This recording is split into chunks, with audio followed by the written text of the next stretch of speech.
సోమవారం, మంగళవారం, బుధ, గురు, శుక్ర 5 రోజుల తర్వాత నిన్న నిందితుడిని అదుపులోకి తీసుకున్నారు పోలీసులు. నిందితుడిని అదుపులోకి తీసుకున్న తర్వాత ఒక్కసారిగా భయం, ఆశ్చర్యం అన్నీ కూడా కనిపించాయి మొత్తం సమాజానికి. తెలుగు రాష్ట్రాలన్నీ కూడా ఒక భయంతో, ఆశ్చర్యంతో వణికినటువంటి పరిస్థితి. ఎందుకంటే 10వ తరగతి చదువుతున్న ఒక బాలుడు 6వ తరగతి చదువుతున్న బాలికను కేవలం డబ్బుల కోసం అత్యంత కిరాతకంగా చంపేశాడు అని. పైగా ఆ డబ్బుల కోసం వాడు వేసుకున్న ప్లాన్ ఎగ్జిక్యూట్ ఎలా చెయ్యాలి అనే దాని గురించి ఒక లెటర్ రాసుకున్నాడు. ఆ ఎగ్జిక్యూషన్ ప్లాన్ రాసుకున్నాడు. ఎలా ఇంట్లోకి రావాలి, వెళ్ళిన తర్వాత డబ్బులు దొంగిలించిన తర్వాత ఆ ఇంట్లోంచి ఎలా ఎస్కేప్ కావాలి, అందుకు గ్యాస్ లీక్ చేసి ఎలా ఫైర్ చేయాలి అని అనుకున్నాడు. నిజానికి ఇక్కడ ఒక పెద్ద ప్రమాదం తప్పింది. ఎందుకు అంటే ఒకవేళ వాడు అనుకున్నట్టుగా ప్లాన్ ఎగ్జిక్యూట్ చేసి ఉండుంటే పైన గ్యాస్ లీక్ చేసి బిల్డింగ్ని పేల్చేసి ఉండాలి. ఒకవేళ గ్యాస్ లీక్ చేసి దాన్ని ఫైర్ చేసి ఉండుంటే మొత్తం బిల్డింగ్ ఇప్పుడు ప్రమాదంలో పడి ఉండేది. ఆ రోజు ఆ అమ్మాయి 6వ తరగతి చదువుతున్న సహస్ర అక్కడ ఉండటంతో డాడీ డాడీ అని అరిచింది. అరిస్తే ఆ పాప ఎక్కడ చెప్పేస్తుందోననే భయంతో ఆమె గొంతు మూసేశాడు. ఆ తర్వాత గొంతు మూస్తే ఆ స్పృహ తప్పి పడిపోయింది. పీక నులిమిన తర్వాత మళ్ళీ ఎక్కడ బతుకుతుందోనని చాకుతో 20-30 కత్తిపోట్లు పొడిచేశాడు ఆ 6వ తరగతి బాలిక పైన. అంత కిరాతకంగా చంపాడు. ఇప్పుడు ఇదంతా చేసింది మన స్ట్రీట్లో ఉన్న పిల్లాడా, మన పక్కింట్లో ఉన్న పిల్లాడా, మన ఫ్లోర్లో ఉన్నవాడా, మన డోర్ పక్కన మన పక్క ఫ్లోర్లో పోర్షన్లో ఉన్నవాడని తెలిసిన తర్వాత వీళ్ళందరూ భయంతో ఆశ్చర్యానికి గురవుతారు. అమాయకంగా ఉంటాడు, సన్నగా ఉంటాడు, చాలా మామూలుగా మంచిగా మాట్లాడతాడు. ఇదిగో ఈ స్ట్రీట్లోనే రోజు ఇక్కడ క్రికెట్ ఆడుతుంటుంటాడు. ఇక్కడ పైగా వాడికి ఒక అక్క, ఒక చెల్లి ఇద్దరూ ఉన్నారు.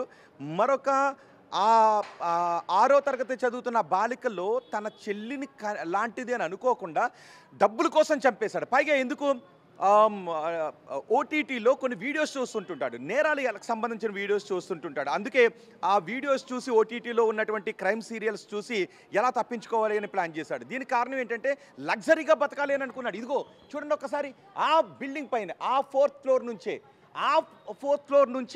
ఆ 3rd ఫ్లోర్కి వచ్చాడు. అదిగో ఆ 3rd ఫ్లోర్ చూసారా పక్కన, ఇంతకుముందు మనం అటు ఇటు కూడా వెళ్ళి చూపించాం.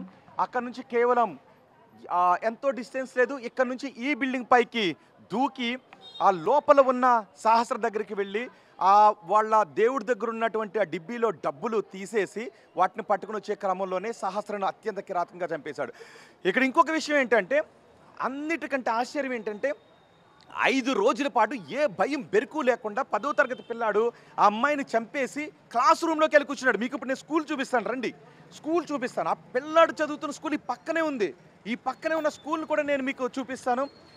కొంతమంది ఇటు వెళ్ళే స్థానికులతో కూడా మనం మాట్లాడదాం. ఈ అబ్బాయి ఏం చదువుతున్నావు? Inter second year, right. అవునా? అసలు నీకు ఏమనిపించింది 10వ తరగతి పిల్లాడు? నాకు తెలియదు ఈ విషయం. తెలీదా? Okay, done. ఓకే, చూడండి ఒక్కసారి మనం ఇదిగో ఈ సీట్లోంచి వెళ్దాం. ఆ పిల్లాడికి చదువు చెప్పే టీచర్లు ఆ పిల్లాడి మనస్తత్వం గురించి తెలుస్తుంది కదా, అదిగో అదే స్కూలు. ఇప్పుడు నేను మిమ్మల్ని స్కూల్ దగ్గరికి తీసుకెళ్తున్నాను. ఆ స్కూల్ దగ్గరికి వెళ్ళిన తర్వాత టీచర్లతో మాట్లాడటానికి సిద్ధంగా ఉన్నారో లేదో కూడా మనం చూద్దాం. వెళ్ళిన తర్వాత చుట్టుపక్కల ఉన్న వాళ్ళందరితో మనం మాట్లాడాం కదా. ఇప్పుడు నేను స్కూల్ దగ్గరికి తీసుకెళ్తా. రోజు చదువు చెప్పే టీచర్లు ఏమనుకుంటూ ఉన్నారు, ఆ పిల్లాడి మనస్తత్వాన్ని ఎప్పుడైనా వాళ్ళు గ్రహించగలిగారా? ఎంత క్రిమినల్గా ఆలోచిస్తాడు అని టీచర్లు ఎప్పుడైనా అనుకున్నారా? స్కూల్లో టీచర్లు ఏం మాట్లాడతారో మనం చూద్దాం. ఇదిగో ఇదే స్కూల్. ఈ స్కూల్లోనే ఆ పిల్లాడు 10వ తరగతి చదువుతున్నాడు. ఒక్కసారి మనం వెళ్దాం, టీచర్తో మనం మాట్లాడదాం. ఒకసారి టీచర్, ఒకసారి గేట్ ఓపెన్ చేయి.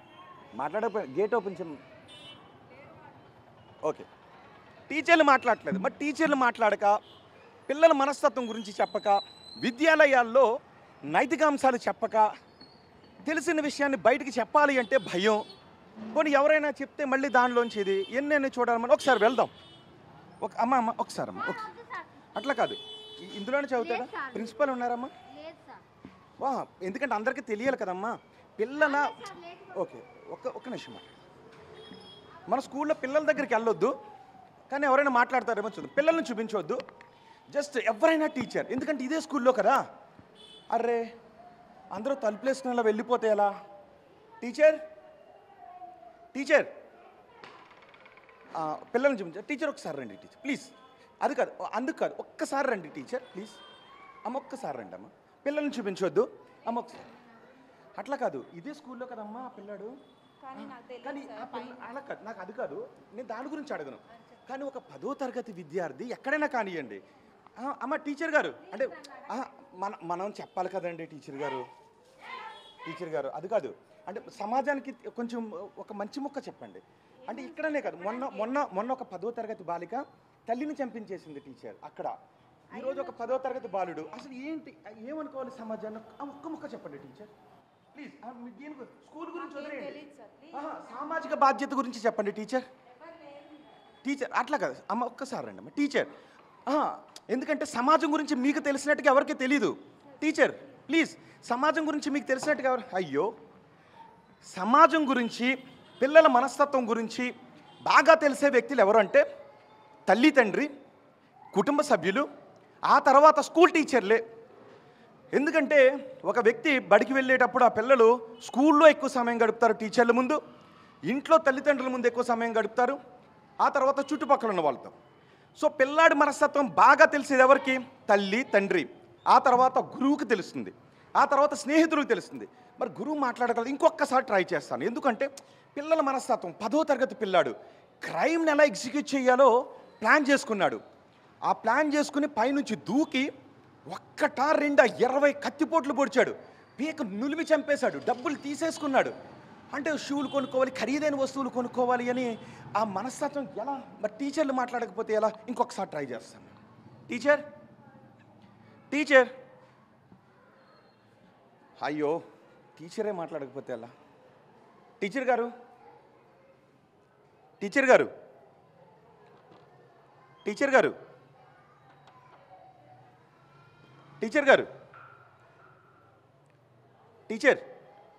నో టీచర్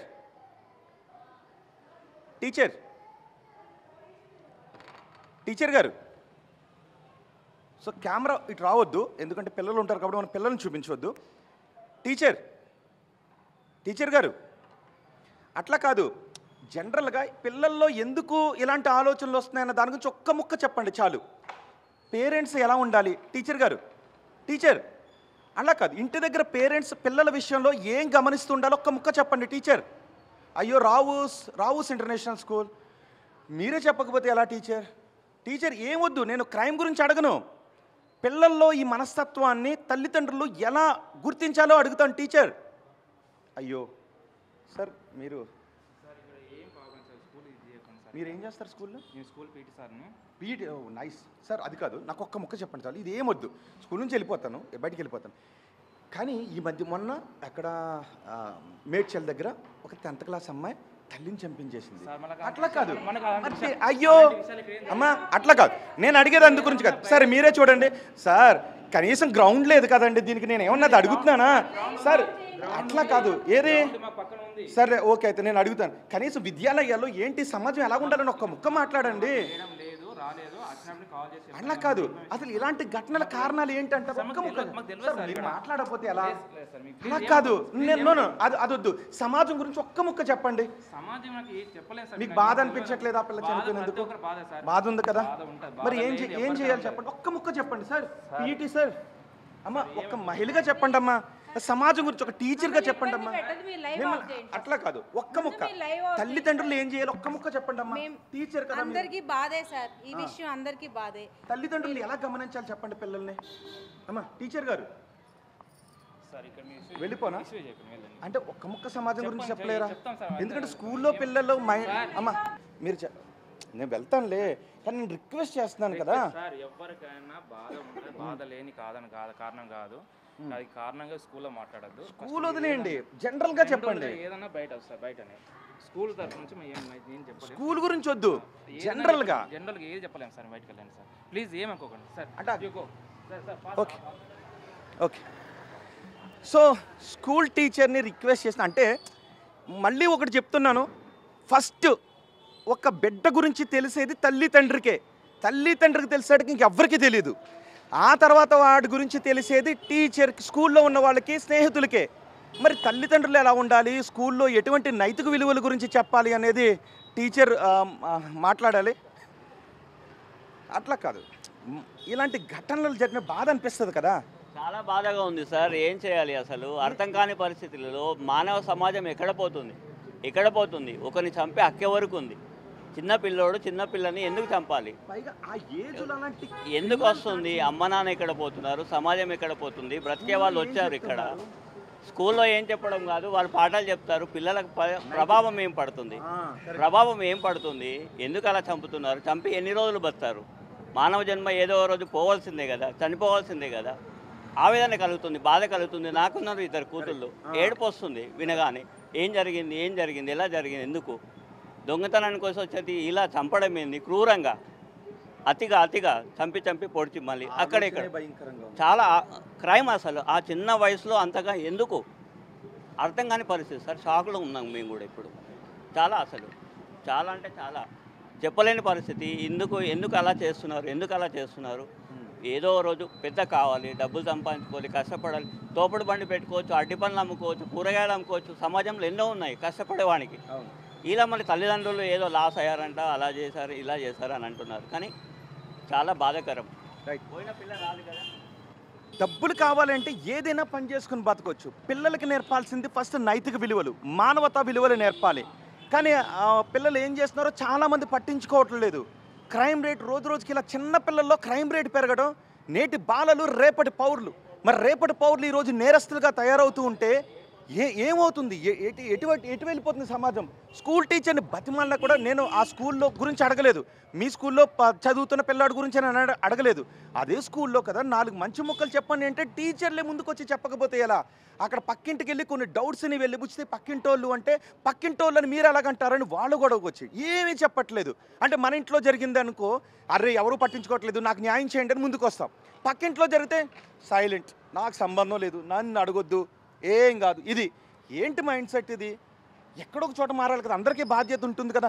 ఆ రోజు చెప్పండి, నిజంగా ఆ బిడ్డ ఒంటి నిండా కత్తిపోట్లతో చనిపోయినప్పుడు మా బిగ్ టీవీకి ఎవరు చంపారు వాడు తెలియాల్సింది, ఏ ఆధారం దొరుకుతుందని ప్రతి గల్లీ తిరిగాం. మీరందరూ కూడా అదే అనుకున్నారు కదా, ఇంత చిన్న పాపని అంత క్రూరంగా ఎవరు చంపాడు తెలియాలని అనుకున్నారు కదా.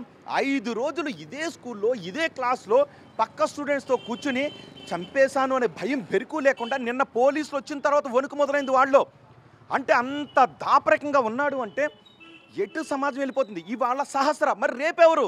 మొన్న 10th క్లాస్ అమ్మాయి తల్లిని చంపించింది, ఈరోజు 10th క్లాస్ పిల్లాడు పక్కింటి అమ్మాయిని డబ్బుల కోసం చంపేశాడు.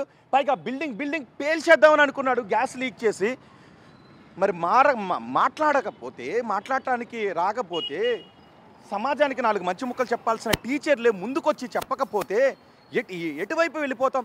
ఇక్కడున్న సీసీ కెమెరాలు పనిచేయలేదు ఆ రోజు. ఇదిగో మళ్ళీ మనం ఇదే బిల్డింగ్ దగ్గరకు వస్తున్నాం. చూడండి ఒక్కసారి, ఆ బిల్డింగ్ పైన పెంట్ హౌస్లో పాపం ఇంతకుముందు మనం వెళ్ళి చిత్రీకరించాం. ఇప్పటికీ ఆ మంచం పైన రక్తపు మరకలు ఉన్నాయి తెలుసా? సహస్ర చనిపోయిన మంచం పైన ఇప్పటికీ రక్తపు మరకలు సమాజాన్ని ప్రశ్నిస్తూనే ఉన్నాయి. పైగా మాట్లాడటానికి కొంతమందికి భయం, మాట్లాడమంటే కోపం. అది పక్కింట్లో జరిగింది కాబట్టి నేనేం చెప్పను అని అంటుంటారు.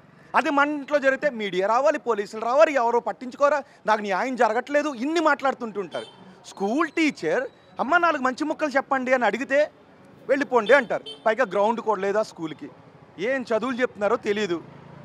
పిల్లల గురించి తెలిసేది, నేను మళ్ళీ చెప్తున్నాను, పిల్లల గురించి తెలిసేది ఫస్ట్ తల్లిదండ్రులకే, ఆ తర్వాత స్కూల్లో ఉన్న టీచర్కే, ఆ తర్వాత పక్కింటోళ్ళకి స్నేహితులకి తెలుసుద్ది.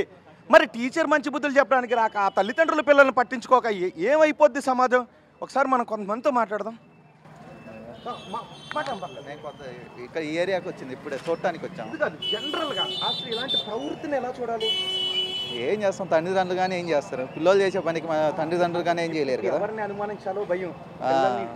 సీసీ కెమెరాలు లేకపోయా, ఏం లేకపోయా, తండ్రిదండ్రులు కానీ తప్పు పట్టాను. పిల్లోడి ఆలోచనలు ఎట్టున్నాయో మనకు తెలియదు. ఇప్పుడు అంతా మైండ్ సెట్ అంతా మారిపోతుంది పిల్లలది. అదే ఎవరేం చేస్తారు? సో మీరు టీవీలో చెప్పడం ఎంతవరకు కరెక్ట్ అంటారు? ఏదండి ఇలా మీరు ఇలా జరిగింది అని చెప్పడం కూడా ఎగ్జాక్ట్. నేను ఈ క్వశ్చన్ మీరు అడగాలని అనుకున్నాను. ఇప్పుడు ఇలా జరిగింది అని చెప్పలేదు అనుకోండి, ఎన్నో నేరాలు ఏం జరిగిందో తెలియని విధంగా ఉండి గండికోట. అదే దీనివల్ల ఏమవుతుంది అంటే నేరం చేస్తే దొరికిపోతాననే భయం మిగతా వాళ్ళు ఉంటుంది. ఈ మనం చూపించబట్టే కరెక్ట్. అందుకే కదా 5 రోజుల తర్వాతనైనా దొరికాడు.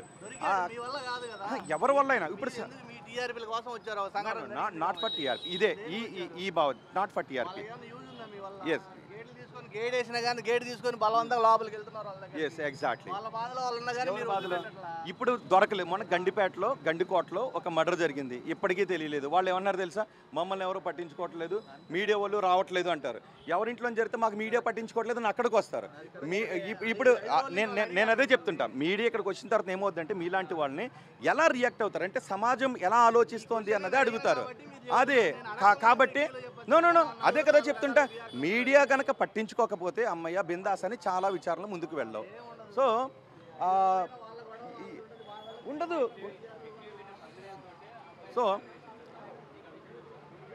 సో ఇదిగో అంటే కొంతమంది మైండ్ సెట్ ఎట్లా ఉంటుందంటే చెప్పరు, ఒకవేళ చూపిస్తా అంటే పదే పదే చూపించినప్పుడు ఏమవుతుంది అంటే అధికారుల మీద ప్రెజర్ వస్తుంటుంది. ఏంటి ఎవిడెన్స్ సేకరించలేదు, మీడియా ప్రెజర్ ఎక్కువ అవుతుంది, ఏం చేస్తున్నావు ఇంకా దొరకలేదు అనే ప్రెజర్ ఎక్కువై ఇంకొంచెం వేగంగా చేస్తుంటుంటారు. మొన్న కూడా బిగ్ టీవీ ఏం చెప్పిందో తెలుసా, బిగ్ టీవీ కావాలంటే మీరు వెళ్ళి చూడండి. ఏం చెప్పామంటే మీరు రోజు చూసే ఏ వ్యక్తి కదలికైనా సోమవారం రోజు అనుమానాస్పదంగా ఉంది అని మీరు గమనిస్తే ఆ వ్యక్తిని అనుమానించి పోలీసులకు చెప్పండి అని బిగ్ టీవీ పదే పదే చెప్పింది.